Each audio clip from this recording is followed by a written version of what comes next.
Alors, on va pouvoir commencer, je pense. Alors, bonjour à tous et à toutes et bienvenue à notre webinaire sur le thème du coaching de performance. Ce webinaire s'inscrit dans le cadre de nos rendez-vous du mardi où, une fois par mois, nous vous proposons un webinaire portant sur une thématique en lien avec l'actualité et notre champ d'expertise. Je suis Pauline Mignot, consultante, et je vais avoir le plaisir d'être accompagnée pour présenter ce webinaire par Catel Lebeuz. Bonjour Catel. Bonjour à tous. Nous sommes toutes les deux rattachées à la direction du Conseil en ressources humaines chez Tingari. Cette direction a deux axes principaux en termes d'intervention. D'une part, nous accompagnons des personnes dans le cadre de prestations individuelles, telles que les bilans de compétences, l'outplacement, le coaching. Et d'autre part, nous accompagnons des salariés sur des dispositifs de mobilité collective, tels que le plan de sauvegarde de l'emploi et les ruptures conventionnelles collectives. Nous allons enregistrer ce webinaire et donc pour des questions de confidentialité, nous vous invitons à couper vos caméras et micros. Cela étant, à tout moment du webinaire, vous pouvez poser vos questions dans le chat. Nous prendrons un temps pour y répondre à la fin de ce webinaire. Sans transition, je vais vous présenter le sommaire. Donc, dans le cadre de ce webinaire, nous vous proposons de réfléchir à l'évolution des modalités managériales dans un contexte en pleine mutation et avec l'émergence du travail hybride. Nous allons mettre en avant l'importance des soft skills pour un manager et la pratique du management par le CARE. Nous vous présenterons comment le coaching de performance peut répondre à ces nouvelles problématiques et accompagner les managers dans leur pratique quotidienne. Et enfin, nous terminerons par vous présenter notre cabinet Tingari. Je passe maintenant la parole à Catel qui va débuter cette présentation. Merci Pauline. Alors, nous allons donc nous attarder sur le concept de VUCA. Donc les crises que nous traversons depuis 2 ans nous ont fait basculer dans un monde VUCA en français. C'est un concept qui est né aux États-Unis à la fin des années 80 et qui se proposait d'illustrer les changements majeurs de notre société du 21e siècle. Alors, ce concept renvoie à 4 caractéristiques. La première, c'est la volatilité. Autrement dit, tout change très vite et il faut en permanence adapter son organisation. La deuxième caractéristique, eh bien, c'est l'incertitude. On ne sait pas de quoi l'avenir sera fait et difficile d'imaginer le long terme. La troisième caractéristique, eh bien, c'est complexe. Nous recevons beaucoup d'informations. La menace ou la concurrence peut venir de partout. Et puis, l'ambiguïté, on n'a pas de schéma préétabli, les situations sont nouvelles et la chaîne de cause à effet n'est pas limpide. Donc, on a du mal à interpréter une situation. Cette notion a pris tout son sens avec la crise sanitaire et une des premières conséquences de cette crise eh bien, fut le développement du travail hybride. Alors, une majorité d'entreprises ont fait l'expérience du télétravail. De nombreuses sociétés, notamment les grandes et les entreprises de taille intermédiaire, ont déployé des organisations du travail dites hybrides et cette organisation englobe plusieurs situations. Alors, le présentiel, le distanciel, le figital, quand une partie des collaborateurs est en présentiel et l'autre à distance, et le monde virtuel en 3D que l'on nomme le métaverse. Ce sont par exemple les campus virtuels pour les formations. Donc, toutes ces situations peuvent coexister euh, au sein d'une même organisation. Alors, ces organisations, le développement de ces nouvelles modalités a bousculé les repères des managers, faisant émerger des risques en termes de cohésion d'équipe, d'équilibre de vie, de risques d'hyperconnexion, de difficultés de communication. Et toutes ces nouvelles modalités ont aussi contribué à accroître la charge cognitive. Donc, face à ces nombreux défis, les managers vont devoir renforcer leurs soft skills pour construire de nouveaux équilibres et préserver le leur. Du point de vue des collaborateurs également, de nouvelles attentes sont survenues. En effet, le rapport au travail a évolué et a révélé ces nouvelles attentes. Historiquement, celles-ci étaient davantage liées à la fonction de rémunération. La fonction de travail a progressivement englobé beaucoup plus de valeurs personnelles et des critères liés à la qualité de vie au travail. Pour cela, on s'appuie sur certains prémices et changements de paradigme tels que la révolution informatique et la mondialisation. En effet, les organisations du métier tertiaire se sont transformées et ont impacté notre manière de travailler. Zéro gâchis, zéro temps mort devient le leitmotiv. On peut comprendre que dans ces conditions-là, de nouveaux mots sont apparus, comme le stress et le burn-out.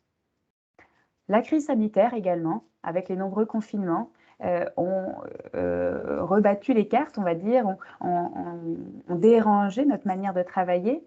L'étude internationale de Steelcase sur l'évolution du travail et des attentes des employés a été réalisée auprès de 32 000 personnes et a permis de mettre en lumière 5 grandes actuelles attentes des collaborateurs que nous allons étudier maintenant. La première attente est liée à la sécurité, les conditions sanitaires de travail. En effet, pendant une pandémie, la question de la santé est omniprésente et on comprend que les employés souhaitent se sentir protégés par les entreprises et donc indirectement par les managers qui, par leur management de proximité, leur écoute, leur disponibilité, vont pouvoir rassurer leurs collaborateurs. La deuxième attente, c'est le sentiment d'appartenance, la question identitaire au travail. On peut facilement le comprendre en France, quand on rencontre quelqu'un, la première question qu'on va lui poser est « Que faites-vous dans la vie ?» On comprend la place prépondérante du travail dans notre identité. Cette appartenance à une culture d'entreprise qui est très importante et marquée par une double injonction du besoin de reconnaissance individualisée tout en faisant partie d'un collectif. Le manager devra veiller à conjuguer à la fois l'unicité de chacun et le partage, le collectif. La troisième attente, c'est le sens, l'utilité au cœur des contributions. Encore une fois, pendant la période de Covid, beaucoup ont remis en question le sens du travail, l'impact sociétal de leur organisation, de leur entreprise. Une étude du cabinet Deloitte en 2017 a mis en avant que 63% des Français affirment que le sens proviendrait des managers. D'où l'importance de la place que prend le manager. La quatrième attente, c'est le bien-être, la qualité de vie au travail. À l'époque connue davantage du côté des TMS, des troubles musculo-squelettiques, dans un milieu plutôt ouvrier, il s'est répandu pendant la pandémie à chacun d'entre nous qui a dû œuvrer à travailler de chez soi en restant enfermé dans des conditions de travail un peu exotiques, je dirais, en tout cas méconnues jusqu'alors. Petit à petit, la qualité de vie au travail a été connue également pour tout ce qui est troubles psychiques avec les RPS, les risques psychosociaux. C'est le manager qui est garant du bien-être global, physique et psychique de ses équipes. En tout cas, c'est la première étape, celui qui va renforcer l'épanouissement de ses collaborateurs dans leur quotidien professionnel. Et enfin, la cinquième attente des collaborateurs, c'est la maîtrise, la flexibilité des temps de vie. Pouvoir allier vie professionnelle et vie personnelle.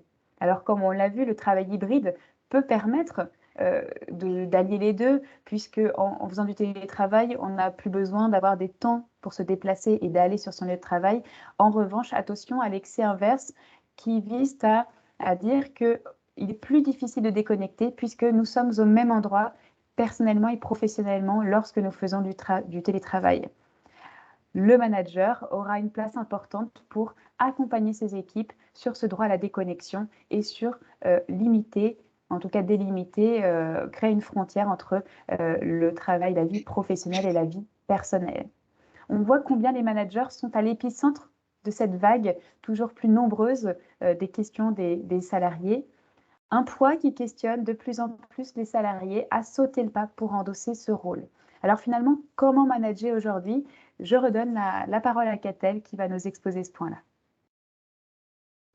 Alors, comme on le constate, les paradoxes et les incertitudes sont devenus des normes avec lesquelles les managers doivent composer au quotidien.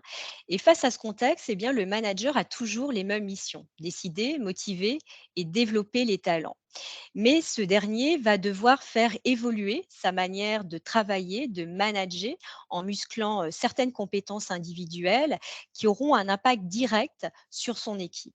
Alors, 5 compétences essentielles. La première, eh bien, face à l'hyperconnexion, il est devenu indispensable pour le manager de reprendre le pouvoir sur son temps. Par exemple, en se préservant des créneaux pour anticiper les aléas, penser l'avenir, se concentrer sur les activités à forte valeur ajoutée. La seconde compétence est d'apprendre à protéger et développer son attention. Le nombre de sollicitations quotidiennes au travail a explosé avec la digitalisation, avec le travail hybride. Mais si ce travail a évolué, eh bien notre cerveau, lui, est resté le même. Pour Jean-Philippe Lachaud, qui est chercheur en neurosciences donc à l'INSERM, la clé de la concentration, c'est l'intention. La question à se poser, c'est quel est le résultat que je vise. Donc cette opération mentale permet au cerveau de déterminer chaque seconde ce qui est important de ce qui l'est moins, donc d'avoir une attention optimale. La troisième compétence, eh bien, c'est de cultiver son énergie pour la diffuser. Cette thématique centrale dans les sciences du développement personnel s'est introduite dans les pratiques managériales pendant la pandémie. Donc, protéger et maintenir sa santé physique, apprendre à déconnecter, prendre soin de son équilibre, eh bien, c'est essentiel pour se placer dans de meilleures dispositions pour manager.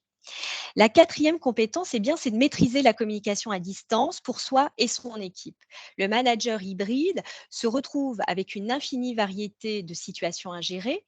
Il doit anticiper donc les besoins des collaborateurs en fonction des modalités, en fonction de l'urgence, de la complexité de la situation. Et cette approche permet de limiter les micro-interruptions, d'éviter de perdre du temps, de l'énergie et de répéter toujours les mêmes informations. Enfin, la cinquième compétence, savoir désapprendre pour apprendre, eh bien, c'est accepter d'apprendre autrement pour les managers. En 2022, le flux informationnel est tel que l'enjeu n'est plus seulement de mémoriser, mais surtout de savoir repérer l'information, de lui donner du sens, de se doter de capacités de décryptage du monde qui nous entoure en se posant la question du comment plus que du pourquoi. Et dans ce contexte, eh bien, le manager a tout intérêt à cultiver la réflexivité, à prendre du recul sur ce qu'il a toujours fait et sur ce qu'il sait faire pour mieux aborder les changements.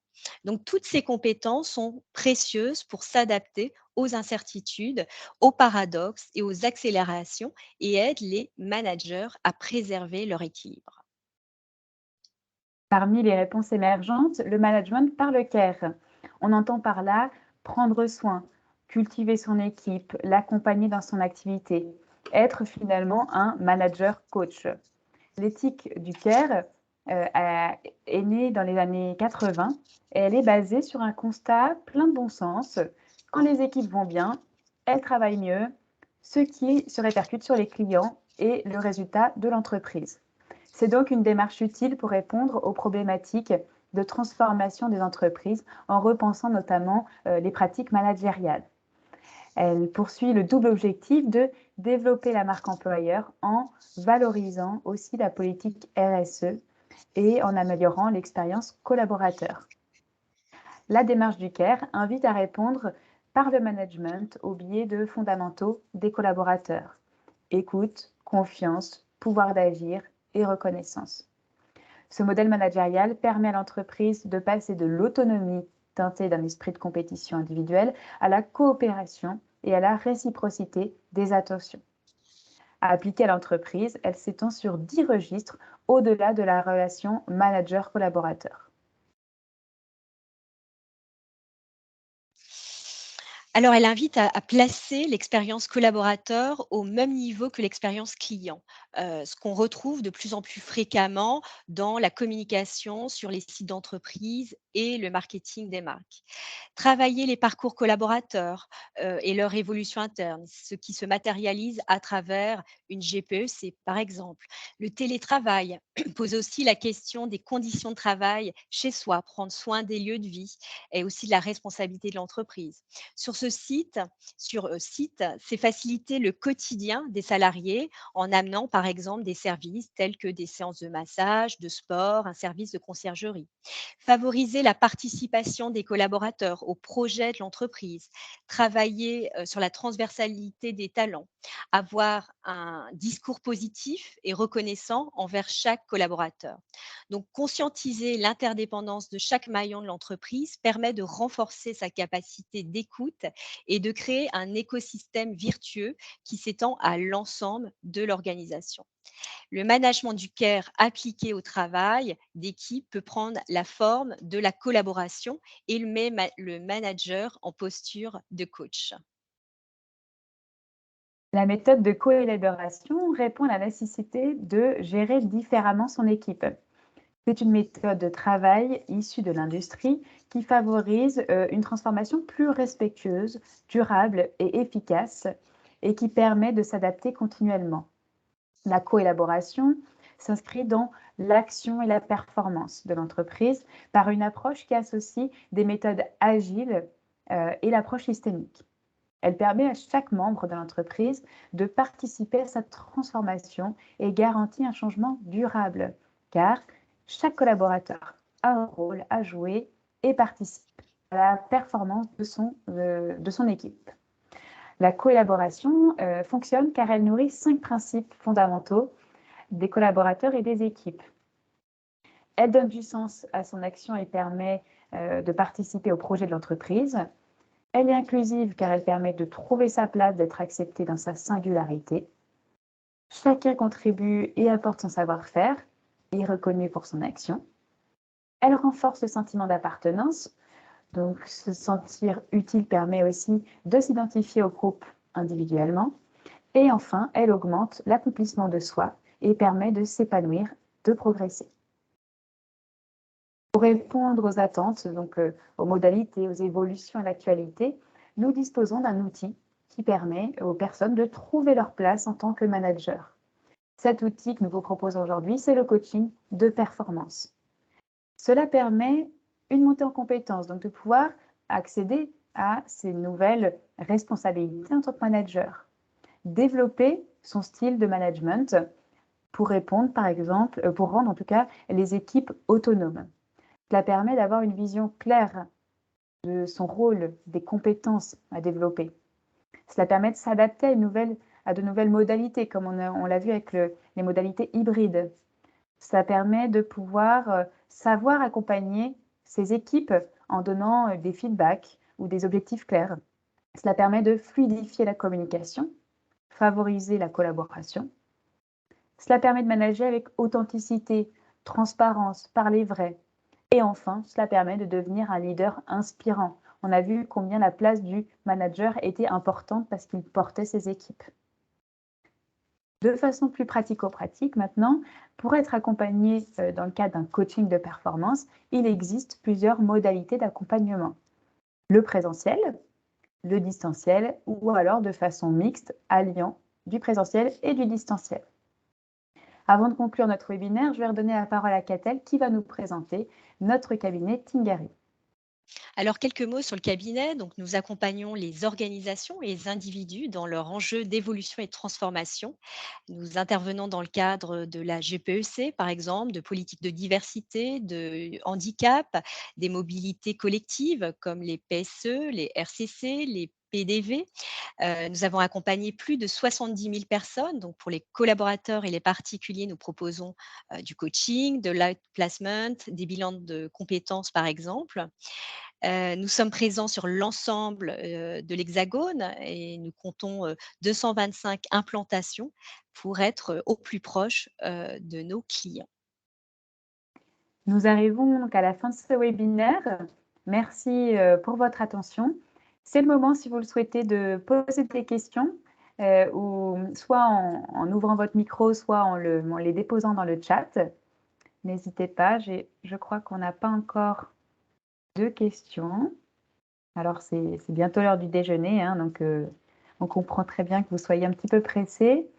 Et en plus, bientôt les vacances, hein, pour vous On vous donne rendez-vous à la rentrée, hein. On ne vous a pas encore donné la prochaine date, c'est la trêve estivale. En tout cas, vous pouvez, si vous n'avez pas envie de poser, si vous n'avez pas de questions dans l'instant T, vous pouvez également nous contacter. Voilà, il va apparaître le contact de notre responsable, hein, qui peut également répondre à vos questions, à vos interrogations, ou en tout cas, n'hésitez pas à nous contacter. On sera très heureux de vous lire. Et si vous avez une question dès maintenant, nous vous écoutons.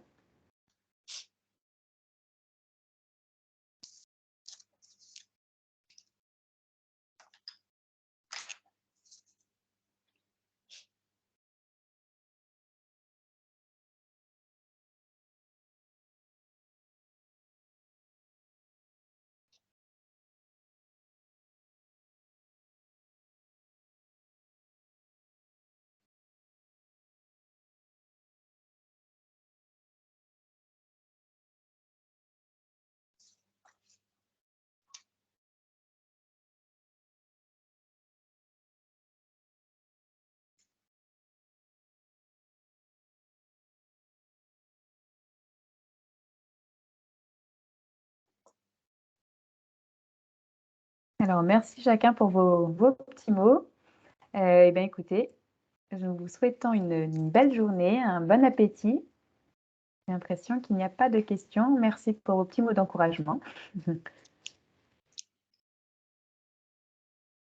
Et nous vous souhaitons du coup un bel été. Merci Rendez-vous en beaucoup. septembre. À très bientôt.